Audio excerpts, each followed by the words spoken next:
सब्जी नहीं लाए, भूल गए ना, you didn't bring the vegetables, you forget. सब्जी नहीं लाए, अब यहाँ पर दो सेंटेंस है, दोनों दो सेंटेंस है पास्ट इंडेफिनिट। पहला है पास्ट इंडेफिनिट का निगेटिव और दूसरा है पास्ट इंडेफिनिट। तो पहला वाला देखते हैं, सब्जी नहीं लाए, you didn't bring the vegetables. Formula था इसका डूअर, मैन वर्ड, नोट और एक्शन की फर्स्ट फॉर्म को यूज़ करते हैं, यानी कि सब्जेक्ट के बाद हम हेल्पिंग वर्ब डिड, फिर उसके बाद हम नोट का यूज़ करते हैं, फिर उसके बाद हम वर्ब की फर्स्ट फॉर्म का यूज़ करते हैं। तो यहाँ पर सब्जेक्ट क्या है, यहाँ पर सब्जेक्ट है यू, डूअर है यहाँ पर यू, फिर मैन वर्ड आ गया यहाँ पर डिड के साथ हम नोट का यूज़ करते हैं और एक्शन का यहाँ पर ब्रिंग, यानी कि वर्ब की फर्स्ट फॉर्म। तो you didn't bring the vegetables, सब्जी नहीं लाए, you didn't bring the vegetables. दूसरा वाला देखते हैं, भूल गए ना, यू फॉरगेट। अब यहाँ पर आया फॉरगेट, थोड़ा यहाँ पर मिस्टेक है, गलती है, यहाँ पर आना चाहिए था यू फॉरगॉट, यानी कि वर्ब की सेकंड फॉर्म आनी चाहिए थे। तो यहाँ पर वर्ब की फर्स्ट फॉर्म लिखे है, तो ये गलत है। यहाँ पर सेकंड आनी चाहिए थे, यू फॉरगॉट। फॉर्मूला होता है इसका सब्जेक्ट, यानी कि doer, main word, action. Subject did और एक्शन की सेकंड फॉर्म का यूज़ करते हैं। तो यहाँ और यू है और मैन वर्ड आ गया यहाँ पर डिड, फिर डिड के साथ हम डिड और एक्शन का यहाँ पर फॉरगेट। अब डिड छुपा फॉरगेट में, तो वर्ब की सेकंड फॉर्म बन जाता है फॉरगॉट, यू फॉरगॉट। भूल गए ना, भूल गए, यू फॉरगॉट। ठीक है, अब ना, भूल गए ना, यू फॉरगॉट राइट। ना के लिए हम इस तरह, अब किसी भी सेंटेंस में ना आता तो यहाँ पर ऐसे ऐसे बोलते हैं, जैसे कि यहाँ पर आया भूल गए ना, यू फॉरगॉट राइट। ना के लिए हम राइट लगा दें, जैसे मैं आपको बोलूँ कि तुम दिल्ली में रहते हो ना, you live in Delhi right, तो ना के लिए हम राइट का यूज़ करते हैं। तो भूल गए ना, यू फॉरगॉट राइट। सब्जी नहीं, एक बार और देखते हैं इसको, सब्जी नहीं लाए, भूल गए ना, you forgot, you didn't bring the vegetables, सब्जी नहीं लाए, भूल गए ना, यू फॉरगॉट राइट। इस तरह हम इसको बनाते हैं। लगता है भूखे मरने के दिन आ गए, it seems the days has come to die with hunger. लगता है, अब पहला वाला पकड़ते हैं, पहला सेंटेंस है प्रेजेंट इंडिफिनिट। ठीक है ना, यहाँ पर दो सेंटेंस है, पहला है प्रेजेंट इंडिफिनिट को देखते हैं, पहले वाले को। लगता है, ये है प्रेजेंट इंडिफिनिट। ठीक है ना, तो यानी कि आप मानो कि ये लगता है, ठीक है ना, या ऐसा लगता है, तो ये या ऐसा के लिए इट का इट मानो आप, यहाँ पर इट का यूज़ हुआ है, ये या ऐसा के लिए। तो प्रेजेंट इंडिफिनिट टेंस है, यानी कि एक्शन है यहाँ पर। तो इसका प्रेजेंट फॉर्मूला होता है इसका डूअर, मैन वर्ड और एक्शन, यानी कि सब्जेक्ट और डू या डस का यूज़ करते हैं और एक्शन होता है इसका वर्ब की फर्स्ट फॉर्म को यूज़ करते हैं। तो यहाँ पर सब्जेक्ट है, यहाँ पर एक तरीके से आप मानो ईट, ठीक है, और मैन वर्ड, यानी कि मैन वर्ड है यहाँ पर, मैन वर्ड आया यहाँ पर डस, ठीक है ना, और एक्शन का यहाँ पर सीम। तो डस छुपा सीम है, तो सीम्स बन गया है, इट सीम्स। लगता है, तो इट सीम्स भूखे मरने के दिन आ गए, the days has come to die with hunger. अभी जो सेंटेंस था, ये सेंटेंस था दूसरा वाला प्रेजेंट परफेक्ट टेंस। फॉर्मूला था इसका डूअर, मैन वर्ड और एक्शन की थर्ड फॉर्म का यूज़ करते हैं, यानी कि सब्जेक्ट के बाद हम हैव या हैज़ का यूज़ करते हैं और फिर एक्शन की, यानी कि वर्ब की थर्ड फॉर्म का यूज़ करते हैं। तो यहाँ पर एक्शन क्या है, यानी कि सब्जेक्ट क्या है यहाँ पर, द डेज, ठीक है ना, और मैन वर्ड, यानी कि मैन वर्ड द डेज, तो प्लूरल है, तो द डेज। अब मैन वर्ड आएगा यहाँ पर हैव, प्लूरल है तो उसके लिए हैव को यूज़ करते हैं।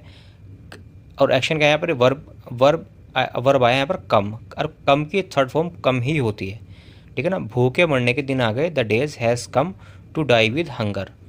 डाई का मतलब होता है मरना, विद हंगर भूख से। जैसे कि मैं आपको बताऊँ, आपको विद का और फॉर्मूला बताया तो मैं आपको, यानी कि विद वहाँ पर लगाता है। जैसे कि मैं आपको सिंपल एग्जांपल दूँ, जैसे कि भूख से है विद हंगर, और सर्दी से है विद कोल्ड, बुखार से विद फीवर, तो वहाँ पर हम विद का यूज़ करते हैं। यहाँ पर जहाँ पर भी से का सेंस आए तो वहाँ पर विद का यूज़ करते हैं। तो लगता है, इट सीम्स भूखे मरने के दिन आ गए, the days has come to die with hunger. बड़ा घर क्या, पूरा गांव घूम आई, not only rich people I have roam the entire village. अब यहाँ पर आया बड़ा घर क्या, बड़ा घर के लिए यहाँ पर आया नॉट ओनली रिच पीपल। जैसे कि बोलते हैं ना यार, कि एक दुकान तो छोड़ो, नॉट ओनली अ शॉप, यानी कि दुकान तो छोड़ो, मैंने पूरी मार्केट घूम ली, I have roam the entire market. इस तरह जैसे बोलते हैं ना कि छोड़ो यार। अब यहाँ पर ये इसी तरह के सेंस आया यहाँ पर, बड़ा घर क्या, ये कोई सेंटेंस नहीं, यहाँ पर एक तरीके से आप इसको ऐसे मानो कि बड़ा घर क्या, नॉट ओनली रिच पीपल, मैं पूरा गांव घूम आई। दूसरा वाला देखते हैं, मैं पूरा गांव घूम आई, I have roam the entire village. अब यहाँ पर दूसरा वाला सेंटेंस है, यहाँ पर सेंटेंस है प्रेजेंट परफेक्ट टेंस। तो फॉर्मूला होता है सब्जेक्ट के बाद हैव या हैज़ का यूज़ करते हैं, फिर उसके बाद हम वर्ब की थर्ड फॉर्म का यूज़ करते हैं, यानी कि डूअर, मैन वर्ड और एक्शन। तो यहाँ पर डूअर क्या है, यानी कि सब्जेक्ट है यहाँ पर आई, और मैन वर्ड यहाँ पर हैव, आई के साथ हम हैव का यूज़ करते हैं, और एक्शन, एक्शन आया पर अब रोम। अब रोम, रोम जो होता है ना वो एक्शन यानी कि वर्ब की थर्ड फॉर्म होता है रोम। तो I have roam the entire village, मैं पूरा गांव घूम आई। I have roam the entire village. अब यहाँ पर आया इंटायर, इंटायर के लिए हम लगाते हैं पूरा, पूरा गांव यानी कि इंटायर विलेज। जैसे मैं बोलूँ यार मैं आपका पूरा दिन इंतज़ार करता रहा, I was waiting you in the entire day. इस तरीके से हम इंटायर का यूज़ करते हैं। तो बड़ा घर क्या, नॉट ओनली रिच पीपल, मैं पूरा गांव घूम आई। I have roam the entire village. कहीं कोई काम नहीं मिला, I didn't find any work at any place. कहीं कोई काम नहीं मिला, I didn't find any work at any place. अब ये जो सेंटेंस है ये सेंटेंस है प्रेजेंट इंडिफिनिट का निगेटिव सेंटेंस। फॉर्मूला इसका होता है डूअर, मैन वर्ड, नोट और एक्शन की फर्स्ट फॉर्म का यूज़ करते हैं। यानी सब्जेक्ट, सब्जेक्ट के बाद हम डिड का यूज़ करते हैं, फिर उसके बाद हम नोट का यूज़ करते हैं, फिर उसके बाद हम वर्ब की फर्स्ट फॉर्म का यूज़ करते हैं। तो कहीं कोई काम नहीं मिला, I didn't find any work at any place. अब सब्जेक्ट क्या है यहाँ पर डूअर, यानी कि डूअर क्या है यहाँ पर आई, और मैन वर्ड क्या है यहाँ पर डिड, और डिड के साथ हम नोट का यूज़ करते हैं, और एक्शन के यहाँ पर फाइंड यानी कि वर्ब के यहाँ पर फाइंड। तो आई डिडंट फाइंड एनी वर्क यानी कोई काम एट एनी प्लेस, यानी कहीं पर भी मुझे कोई काम नहीं मिला। तो कहीं कोई काम नहीं मिला, I didn't find any work at any place. Eight any place यानी कहीं पर भी किसी भी जगह पर कोई काम नहीं, एनी वर्क यानी कोई काम नहीं मिला। तो कहीं कोई काम नहीं मिला, I didn't find any work at any place. जिससे पूछो यही कहता है, एवरीबडी से द सेम थिंग। जिससे पूछो यही कहता है, एवरीबडी से द सेम थिंग। अभी जो सेंटेंस ये सेंटेंस है future indefinite, present indefinite tense है। फॉर्मूला इसका वही होता है डूअर, मैन वर्ड, एक्शन, यानी कि सब्जेक्ट, सब्जेक्ट के बाद डू या डज का यूज़ करते हैं, फिर उसके बाद हम एक्शन का यूज़ करते हैं, एक्शन की फर्स्ट फॉर्म का यूज़ करते हैं। तो यहाँ पर सब्जेक्ट क्या है, यहाँ पर सब्जेक्ट क्या है एवरीबडी, यानी कि डूअर क्या है यहाँ पर एवरीबडी। अब मैन वर्ड क्या है यहाँ पर डज, एवरीबडी होता है सिंगुलर, तो सिंगुलर है तो यहाँ पर डज आएगा, तो मैन वर्ड आएगा यहाँ पर डज। फिर उसके बाद एक्शन का यहाँ पर से, तो एवरीबडी डज से। अब डज छुपा से में तो सेस बन गया, everybody says the same thing, यही कहता है। जिससे पूछो यही कहता है द सेम थिंग, यही कहता है। अब यही के लिए द सेम का यूज़ करते हैं हम, यानी कि यही थिंक यानी कि बात, यानी कि यही बोलता है, यही कहता है, यही बात कहता है। तो यही के लिए हम द सेम का यूज़ करते हैं। तो जिससे पूछो यही कहता है, एवरीबडी से द सेम थिंग। थिंग यानी कि बात या कुछ भी चीज़ हो सकती है, नहीं यही कहता है। अब क्या कहता है आगे देखते हैं। नहीं है, क्या नहीं है, दे डोंट हैव एनी वर्क, यानी उनके पास कोई काम नहीं है। अब ये जो सेंटेंस है ये सेंटेंस है हैव और हैज़ वाला, यानी किसी के पास कुछ ना होने की बात आ रही है, होना या ना होने वाले, यानी कि हैव और हैज़ का यूज़ करते हैं, यानी कि ये है प्रेजेंट इंडिफिनिट नेगेटिव। तो फॉर्मूला होता है डूअर, मैन वर्ड, नोट और एक्शन। एक्शन का यहाँ पर हैव, लेकिन आप ये थोड़ा ध्यान रखो, हैव यहाँ पर एक्शन के रूप में आया है। तो दे don't have any work, formula होता है और सब्जेक्ट का यहाँ पर दे, ठीक है ना, डूअर होता है दे, और मैन वर्ड है यहाँ पर डू के साथ हम नोट का यूज़ करते हैं क्योंकि नेगेटिव वाला नहीं वाला है, तो नोट आया। और एक्शन का यहाँ पर हैव, तो दे डोंट हैव एनी वर्क, यानी उनके पास कोई काम नहीं है, ठीक है ना, इस तरह इसको बनाते हैं। तो उनके पास they don't have any work, उनके पास कोई काम नहीं है। रोज़ रोज़ वही घास पत्ती, every day the same grass and leave. रोज़ रोज़ के लिए यहाँ पर एवरी डे का यूज़ करते हैं, एवरी डे आए वो एवरी डे। द सेम यानी कि द सेम के लिए मैंने आपको बताया वही घास यानी कि ग्रास एंड लीव, तो रोज़ रोज़ वही घास और पत्ती, तो सिंपल है, कोई एक्शन नहीं इसमें। कहा तोता फलियों की झोल वाली सब्जी बनाने को, I have told you to prepare the curry with drumstick. अब ये वाला जो सेंटेंस है ये सेंटेंस है प्रेजेंट परफेक्ट टेंस। फॉर्मूला होता है इसका डूअर, मैन वर्ड और एक्शन की थर्ड फॉर्म का यूज़ करते हैं। तो एक्शन का यहाँ पर आई, ठीक है ना, और मैन वर्ड यानी कि हेल्पिंग वर्ब आया यहाँ पर हैव, क्योंकि आई आया तो आई के साथ हम हैव का यूज़ करते हैं। और एक्शन है यहाँ पर वर्ब की थर्ड फॉर्म, यानी कि टेल, टोल्ड, ठीक है ना, वर्ब की टेल की थर्ड फॉर्म होता है टोल्ड। तो I have told you to prepare the curry with drumstick. कहा तो था फलियों की झोल वाली सब्जी बनाने को, तो I have told you to prepare का मतलब होता है तैयार करने के लिए या बनाने के लिए।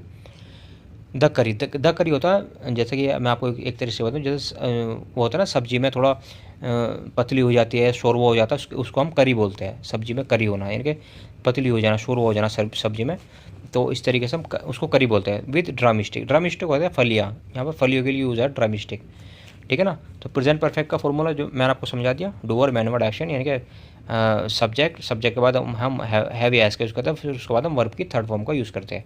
तो कहा तो था फलियों की झोल वाली सब्जी बनाने को, तो I have told you to prepare the curry with drumstick. नमक के साथ उबाल देती हूँ चबा सकोगे, नमक के साथ उबाल देती हूँ चबा सकोगे। अब यहाँ पर दो सेंटेंस आए, ठीक है ना। पहला वाला देखते हैं।